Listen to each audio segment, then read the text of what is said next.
Army.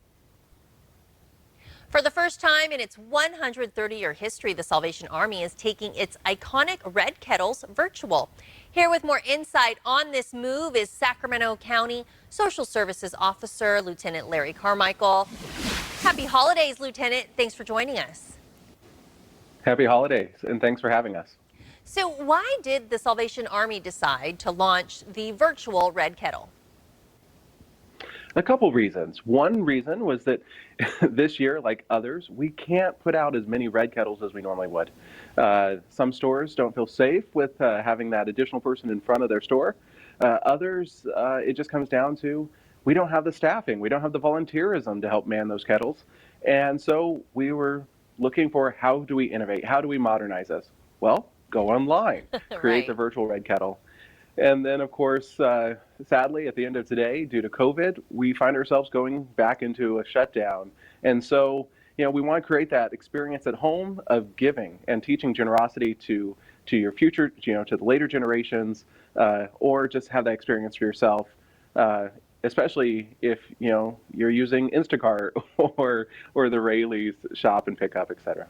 Yeah, I mean, right now, thank goodness we do have a way to still be connected through the internet. And this is basically replicating the idea when you use the red kettle that we're used to seeing outside the stores. Who is this virtual red kettle going to help? The virtual red kettle helps us not only provide toys and food at Christmas time, but it helps us achieve the mission across the year.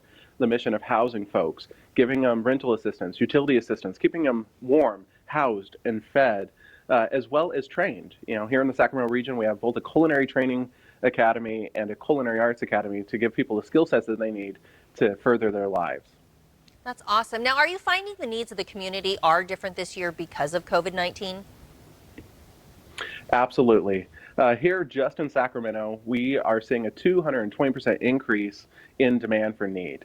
What that computes to is that in a typical year, we serve 1 out of every 48 Sacramentans, which is a huge feat in itself. But this year, in 2020, we've served 1 out of every 15. So the need is there. The need consistently is there. So, whether you're giving a gift to the Red Kettle in person or virtually, it's going to the community that you give it in and to meet those needs. And I know the Salvation Army annually really trying to make a difference. What are you guys having to do differently this year to meet that need? Well, certainly we're having to do more virtual fundraising. But, even when it came down to how we do our toys, in the past, we've been able to invite families into our different campuses across Sacramento, interview them, get to hear their stories. This year, that happened over an online application and a telephone call. Creating that safety for ourselves and our staff.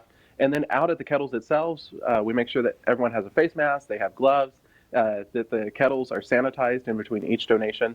Or if you don't have cash or change, you can now tap Apple Pay, Google Pay, or scan the QR code. Oh, wow. Yeah, definitely good to know that there's options that you're still able to help. Now, if there's someone out there that is in need, how can they find some help? The best way is for them to call 916-678-4010, leave a voicemail at one of the options, and a staff will get back in touch with them. They can also go to gosalarmy.org and find our different services center there. And if they're looking to give, virtualredkettle.org. Yeah, and if they're willing, if they want, if you're in a position to help, I should say, and you want to contribute, you can find that red kettle online and contribute virtually. Lieutenant Larry Carmichael, thanks so much for coming on and telling us about what the Salvation Army is continuing to do this holiday season to support those in need. We really appreciate that. If you want to donate virtually, again, you can visit virtualredkettle.org. And we hope you